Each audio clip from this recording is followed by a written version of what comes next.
Please check the back of your bulletin and or our website, uucov.org, to learn about all the events happening here this week.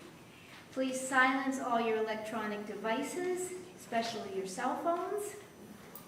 And a reminder that today's service is being live streamed. Community Outreach will run a lanai collection for Streets of Paradise starting next week, June 7th and June 14th. Streets of Paradise provides street outreach to the unhoused in Sarasota and Manatee counties. They deliver over 150 hot meals per week, hygiene kits, clothing, blankets, and water. Their mobile unit provides showers and laundry facilities. They also find affordable housing for families, and our collection will assist them in those efforts by providing basic household items, either new or very gently used. So please see me or Bob Knudsen or Mo Morrison for a list of the specific items needed. The Death and Grief Support Group will meet the first and third Wednesdays of the month from 1:30 to 2:30, and I assume that's here in Waters Hall. Now please prepare yourselves to enter sacred space.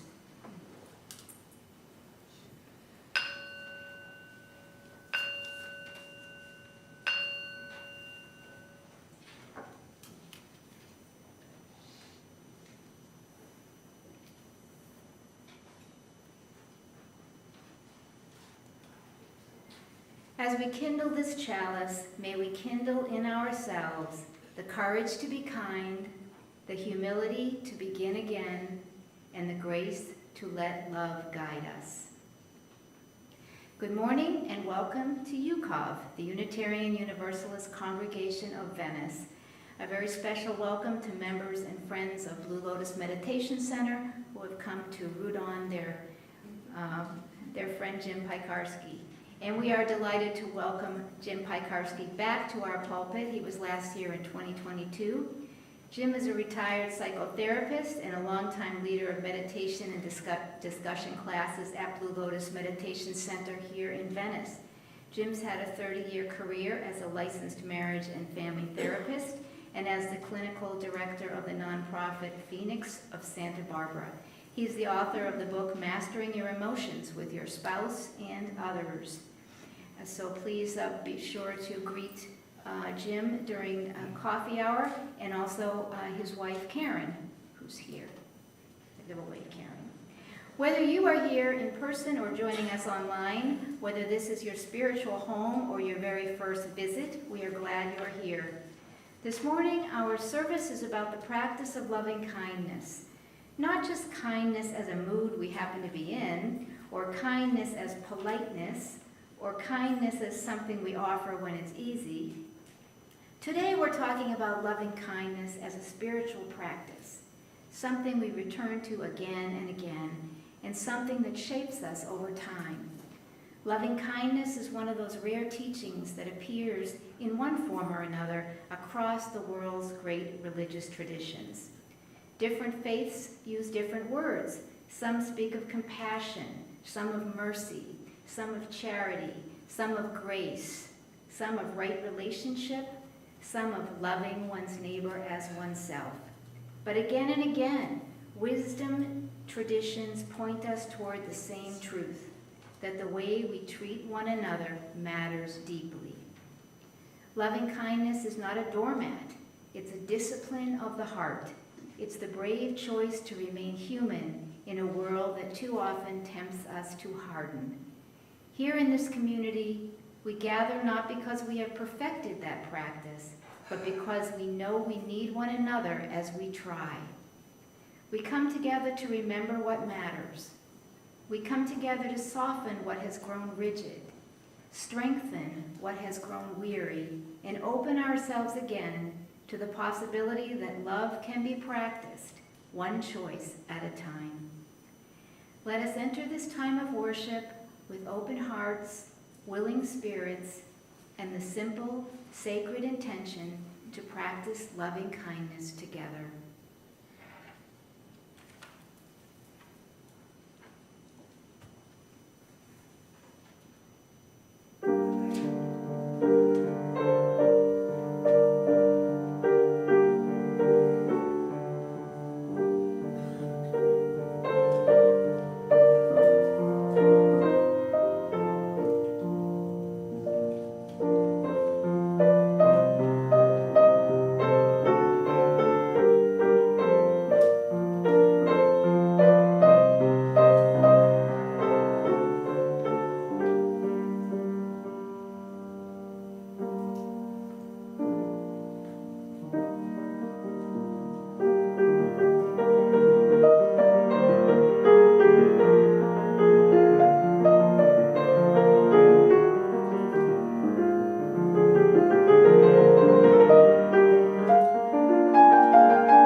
Please rise in body or spirit and join in singing our opening hymn, number 361, Enter, Rejoice, and Come In.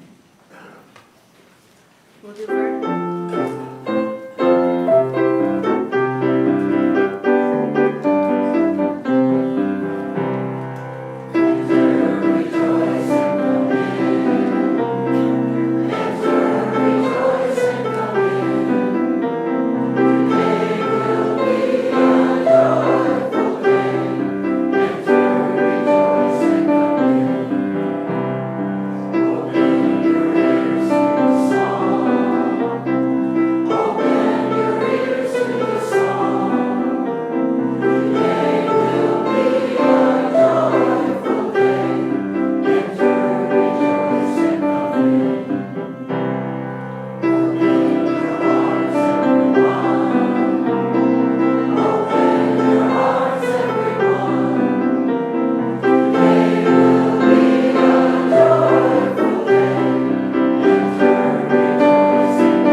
As always, our offering words are chosen to evoke a laugh or a smile, because giving should be joyful. The offering plate was being passed at a UU church. Unfortunately, offerings have been terrible recently, and in desperation, the minister put a fold-up card in the middle of the plate, which said, "Give generously, God is watching."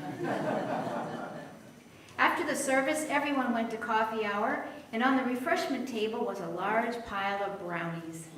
A little boy quickly grabbed a piece of paper, wrote his own sign, and placed it next to the brownies. It said, "Take all the brownies you want. God is watching the cash." Well, like God, we too are watching the cash. Please be generous as our morning offering is now given and received.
As a community of human hands and human hearts, we come together here as we struggle with life's sorrows and celebrate life's joys. If you have a joy or sorrow to share, please raise a hand and we'll bring you a microphone. If you have a loved one whose military service and sacrifice you want to honor today, please feel free to share their name and branch of service. So good morning, my name is Kathy. I'm the librarian here, and I wanted to share the joy of Pride Month coming up. We did a display at the library, which is great that we can do that, and Reverend Amy came by and saw it and said, please mention it. So come on over to the library and take a look at our display over there. And she did talk about the Stonewall incident years ago, and there is even a book all about it. You can learn all about it that we have in our library. Hi, my name is Anna, and I just wanted to celebrate the joy of having my daughter Sophia visiting for a couple of weeks. It's great having her, and also to remind you that tomorrow night we have Meatless Monday. So join us, bring your meatless dish, and we'll have a lot of fun. Take care.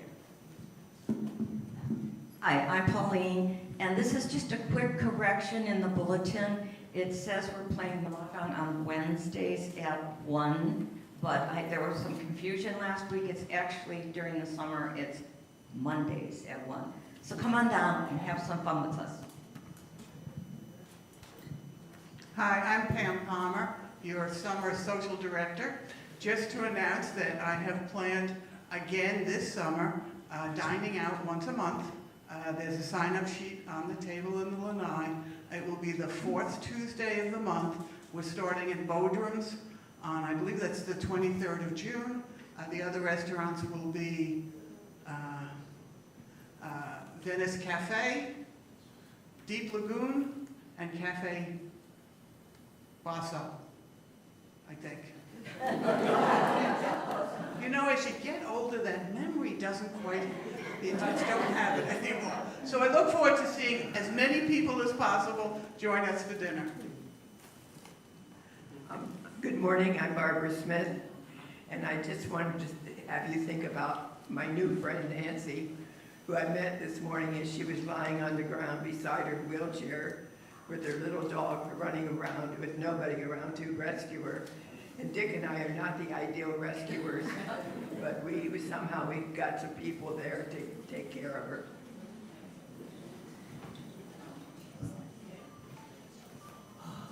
Good morning. I'm Olga Hebert. I wanted to mention, because I was in Bedford, Virginia this past weekend and missed the memorial service here. Bedford, Virginia is the home of the D-Day Memorial, which I visited with my son. It was very emotional, very sad, particularly because we just recently learned, my siblings and I just very recently learned that my father was in D-Day. My brother found paperwork related to his service, and we had never heard a word from my dad about any of that.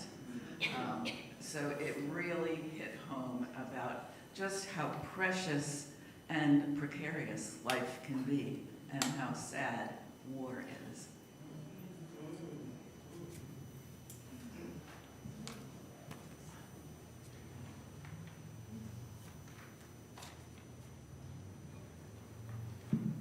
I'm not going to stand up. I'm Peggy, and last Sunday when they had the display for the Memorial Weekend, I was feeling particularly shy, so I didn't say anything, but I would like to honor my deceased husband, Jim, who joined the Marines on his 16th birthday with the blessing of his father, and was in boot camp at Paris Island when his sergeant said, "Son, you aren't going to land on beaches, you're going to land on carriers." So at 17, he was a squadron commander. And the story goes on and on from there. He is a real hero.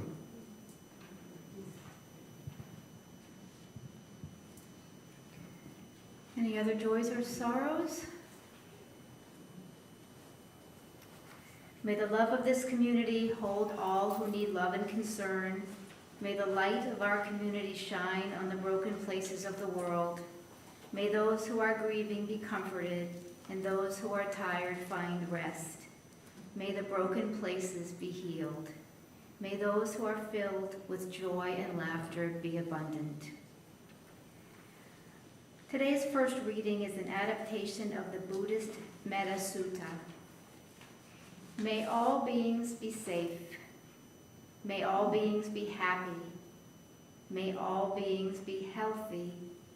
May all beings live with ease. May those we love be safe. May those we know only a little be safe.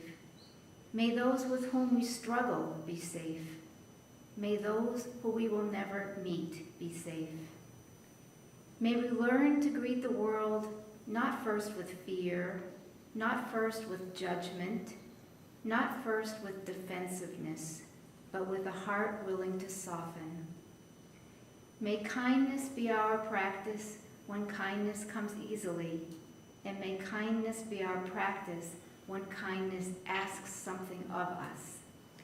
May we remember that every person we meet carries some burden we cannot see, some longing we may never know, some hope as fragile and holy as our own.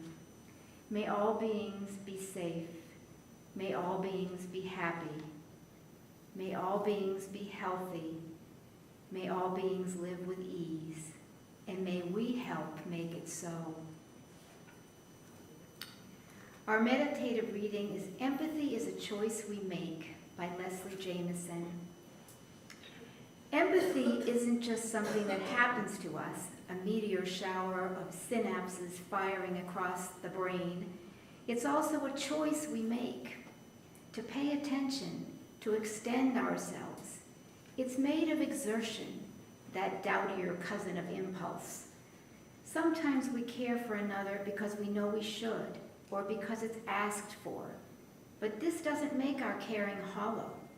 The act of choosing simply means we've committed ourselves to a set of behaviors greater than the sum of our individual inclinations. This confession of effort chafes against the notion that empathy should always rise unbidden, that genuine means the same thing as unwilled, that intentionality is the enemy of love. But I believe in intention and I believe in work. I believe in waking up in the middle of the night and packing our bags and leaving our worst selves for our better ones. With these words in mind, please join me in a moment of thought, prayer, or meditation.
Our second reading is Small Kindnesses by Danusha Lamaris. I've been thinking about the way, when you walk down a crowded aisle, people pull in their legs to let you by. Or how strangers still say bless you when someone sneezes, a leftover from the bubonic plague. Don't die, we are saying. And sometimes when you spill lemons from your grocery bag, someone else will help you pick them up. Mostly, we don't want to harm each other. We want to be handed our cup of coffee hot and to say thank you to the person handing it, to smile at them and for them to smile back, for the waitress to call us honey when she sets down the bowl of clam chowder, and for the driver in the red pickup truck to let us pass. We have so little of each other now, so far from tribe and fire, only these brief moments of exchange. What if they are the true dwelling of the holy, these fleeting temples we make together when we say, here, take my seat, or go ahead, you first, or even, I like your hat. Please rise in body or spirit and join in singing hymn 1031, filled with loving kindness.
Welcome, everyone. Nice to see you all here on this wonderful summer day. First, I would like to thank Janet Knudsen for her helping me through this process up here. And she used to come to our meditations a lot and has always been a really great person to have around. I'd also like to thank the congregation here for being so supportive of Blue Lotus Meditation Center. I used to do my Sunday 4 o'clock group here at the church, and Monk San still gives his Saturday morning meditation here at the church. And so thank you very much to the congregation. We really appreciate you. So today I'm going to talk a little bit about loving kindness. And as Janet said, it's promoted by all religions. So I don't think there's a major religion that doesn't promote loving kindness, because loving kindness is a basic truth. And in the New Testament, it basically says, God is love. That's in John in the New Testament. So God and love are considered to be the same in some way. The Dalai Lama was right. He said, love and compassion are necessities, not just something we want, something we need. Without them, intelligence becomes cold, power becomes dangerous, and civilization becomes psychologically unlivable. And I think we all experience that. Things go so much more smoothly when we and other people show loving kindness to each other. It really greases the wheel of civilization. Although it's encouraged by all religions, and it's easy to agree with this teaching, but sometimes it's hard to practice it, because knowing something intellectually and then practicing it are two different things. Sometimes there's a gap between those two things. In Buddhism, we do a loving kindness practice. Loving kindness practice is we're just sitting, meditating, then we do what they call metta practice. And this is basically saying to yourself, may you be well, may you be happy, may you be at peace. So you start with yourself. Let's just do it for ourselves right now. Just say this to yourself. May I be well? May I be happy? May I be at peace? Now think of your loved ones. And as you think of your loved ones, go, may you be well? May you be happy? May you be at peace? Now choose people that you're basically indifferent to. You don't know them, or they don't know you, or whatever. And may you be well. May you be happy. May you be at peace. Now, let's choose the real stinkers in our lives. People you don't really like that much. So, may you be well. May you be happy. May you be at peace. So this is something you actually practice when you're doing a meditation or a silent moment. So what we're doing when we're practicing, we're not just learning something intellectually, we're training our minds. We're training our minds to go someplace. And in this case, to go towards loving kindness. Without this kind of practice, it's easy to know that we should do this and then actually not do it because we don't remember to do it. We have tendencies in our mind. Now these tendencies are deep and they're subconscious. And some of these tendencies are aloofness, coldness, shyness, and other tendencies that go against practicing loving kindness. So that's why we have to undermine these tendencies. These tendencies will just automatically operate. They're conditioning. And when we're conditioned to do certain things, that's the go-to. We just do it. So by practicing loving kindness, what we do is we undermine that and we create another tendency, a tendency to be loving and joyful.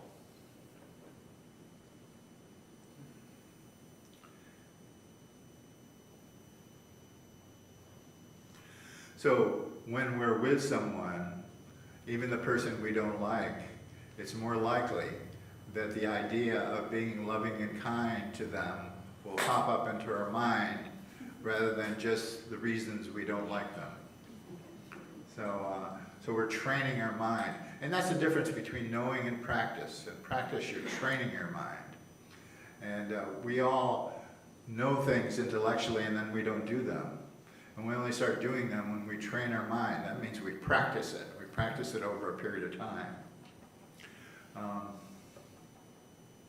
Buddhists believe in reincarnation. We believe in reincarnation, and reincarnation is interesting because what gets passed from life to life is not your memories on the surface. People don't remember who they were, or some people do, but it's very rare. What gets passed from life to life is our deep tendencies, our conditioning, our unconscious tendencies. So if you have a negative tendency like coldness, then that will be passed on to your next life. If you have a negative tendency like shyness, that will be passed on to your next life. So what we want to do is we want to change these tendencies in this life, not only for this life, but for any future lives, because these tendencies are deep and they tend to be passed on. So practicing is one way to do this. There's another way that helps too, and that's building an intention. Now, building an intention, I found, is like, in a sense, has to be practiced too. So it's like, I really need to treat people kindly, and we repeat that to ourselves. We repeat that to ourselves because so we're trying to practice the intention so that we will wake up in the moment and actually practice it. Because if we don't remind ourselves that way, we won't wake up. We'll stay unconscious. I do that when I was younger, I could remember every time where I parked. Now I can't. So before I go into Costco or something, I gotta say, okay, it's in that row next to that door, and I have to repeat this over to myself about 3 or 4 times. Otherwise, I'll walk out of the store and I won't remember where I parked. So practicing the intention of remembering where I parked, the practice helps us stay in. Just noting it is not enough. So, they've done a lot of research lately. Psychologists have to have something to do to keep their places in universities. So they have to come up with research. One thing that they've researched a lot is meditation. They have all kinds of research about the benefits of meditation. The benefits of meditation psychologically and the benefits of meditation physiologically, because it relaxes you so much. But they also have a body of evidence about loving kindness. So they've studied loving kindness and they've compared people who practice loving kindness to people who do not practice loving kindness. And they found that if you practice loving kindness, what happens is that it tends to increase positive emotions, like happiness, and decreases negative emotions, ones that make you feel bad. It can have physical effects too. People who practice loving kindness find that their migraines decrease. They find that it decreases chronic pain. Even people with mental illness can be benefited with this. They found that symptoms of depression and other negative symptoms of PTSD, like depression, are mitigated by practicing loving kindness. It's harder to be depressed when you're involved in thinking about love to other people. It decreases negative symptoms in schizophrenia. So if you know somebody with a severe mental illness, it may benefit them to practice this. Because one thing about schizophrenia, not only is there positive symptoms like hallucinations and voices and things like that, there are negative symptoms like deep mood, negative moods and things like that. It activates the parts of your brain that are responsible for empathy and emotional processing. I'm shaking up here because I have beginning Parkinson's, so if you hear a little rattle up here, that's my hand. It just won't obey me anymore. It increases gray matter in the parts of the brain that are responsible for emotional regulation. So if you practice loving kindness, what happens is that you are more capable of regulating yourself emotionally. It's relaxing. So your body actually relaxes when you do it. In older people, it increases the length of the telomeres. The telomeres are part of the genes, and telomeres are associated with living longer. So the longer the telomeres start breaking off at the edges as you age. So if you practice loving kindness and meditation, both of these do this, your telomeres are protected to some degree because you have less stress. Of course, it makes you more helpful to others. It may be the most powerful exercise for increasing compassion. It decreases your bias towards others. It increases social connection and decreases loneliness. So some people, as we age, we get very lonely. So practicing loving kindness can help you connect to other people. It gives you an intention to go out and connect with other people by being loving and kind toward them. So that can decrease loneliness. Plus, if you're loving and kind, you're more approachable. It curbs self-criticism. Well, if you're saying, may I be well, may I be happy, may I be at peace, you're certainly at that point not criticizing yourself. And your tendency to criticize yourself is being countered. It's being countered by another habit. It's effective in even small doses. You don't have to do it for a long time. They found that people who just did it for a little while benefited from it. And it has a long-term impact. It typically has a long-term impact because once you start doing it, it works and you continue to do it. You know, you realize that it's just a better way to live. It also decreases stress in care providers. You're providing care for another person, doing loving kindness practice can decrease your stress. There's been studies of people practicing generosity, and they found that they're happier when they spend money or give to others. So generosity can boost mood, self-esteem, and the immune system. So boosting the immune system makes it you more able to resist illnesses. One of the things about all these good things about loving kindness is that it has an effect on other people. People like it when you're kind to them. But the person it has the most effect on is the person that's actually practicing it. Because if you're practicing it, what's happening, it's actually happening within your mind. And you're creating those tendencies within yourself. Plus, when you're practicing it, you can do it over and over again. And you're not relying on somebody coming along and being nice to you. You're being nice.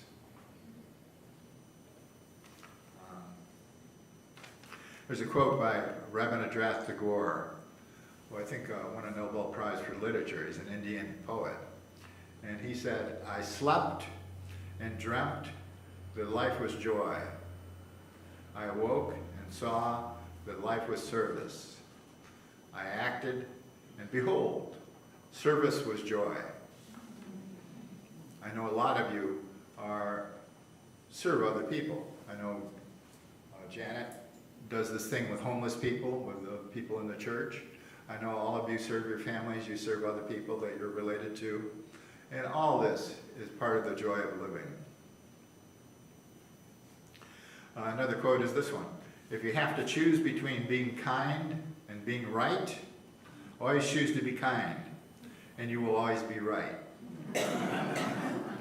Now this is a quote by Morgan Freeman. You know Morgan Freeman? He doesn't just play wise guys on TV, wise old men on TV. He actually has some wisdom. He presents himself that way too.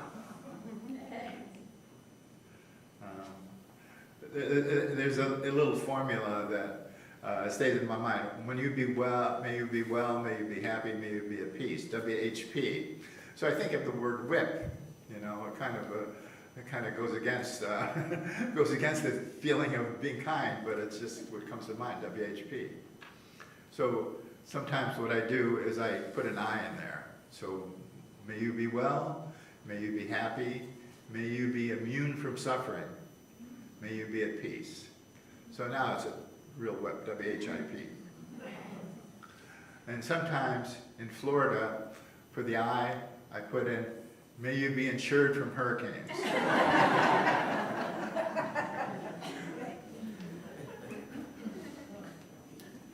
So this goes beyond just a practice because, you know, in Buddhism and I think Christianity and various other major religions, people are seen as having a dual nature. One is the nature of the ego, and the other is their spiritual nature. In Buddhism, love is seen as one of the qualities of the Buddha nature. So by practicing love, what happens is that you are enhancing your Buddha nature, and you're moving away from the ego. The ego is selfish.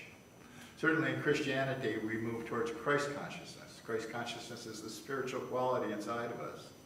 And by moving towards Christ consciousness, we're moving away from the separative ego. The separative ego that creates distance and difficulties with other people. So what we want to do is love is part of this spiritual part of ourselves. The more we practice it, the more we align with that spiritual part of ourselves, and the more we bring that spiritual part of ourselves forth. Because as they say in John, love is God. So it's transformative. We had a fellow in our group who since has passed away, but he said that the practice of loving kindness transformed his life. Meditation really was helpful to him, but he said loving kindness transformed him. It was like it struck him and really changed his life. I don't know what I didn't get the details. I don't know if he was lonely and it decreased his loneliness or what happened.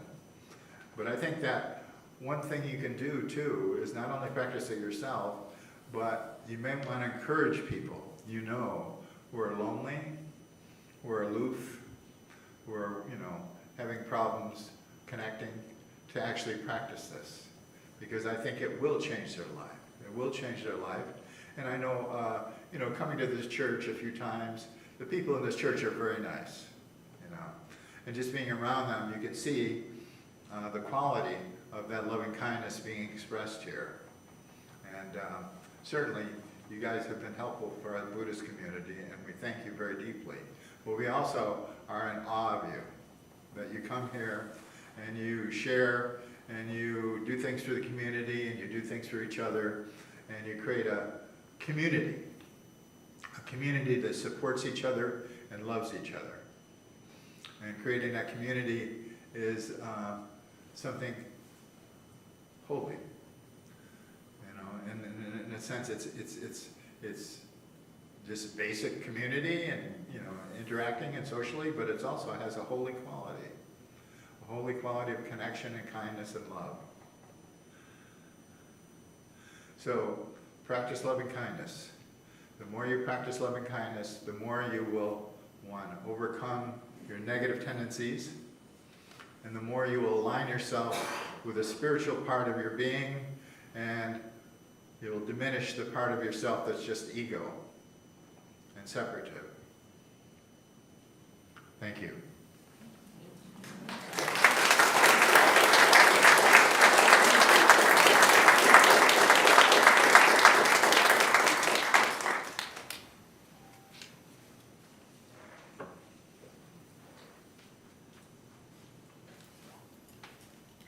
We extinguish this flame, but not the kindness it has called forth. May its light live on in our words, our choices, and our care for one another. Please rise in body or spirit and join in singing our closing hymn number 6, Just as Long as I Have Breath.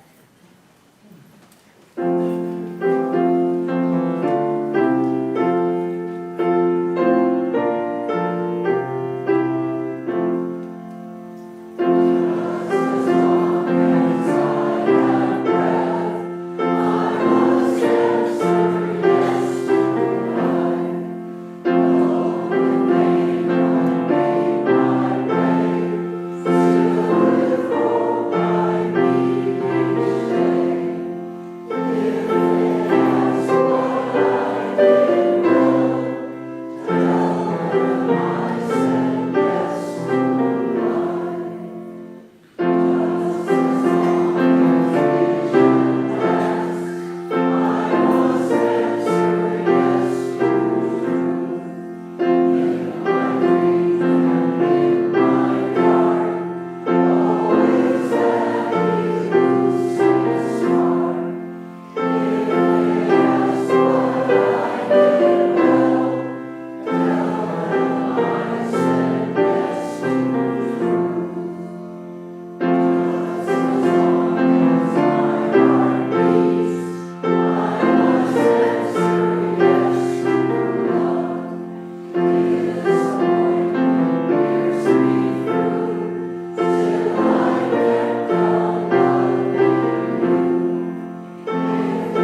Go in peace.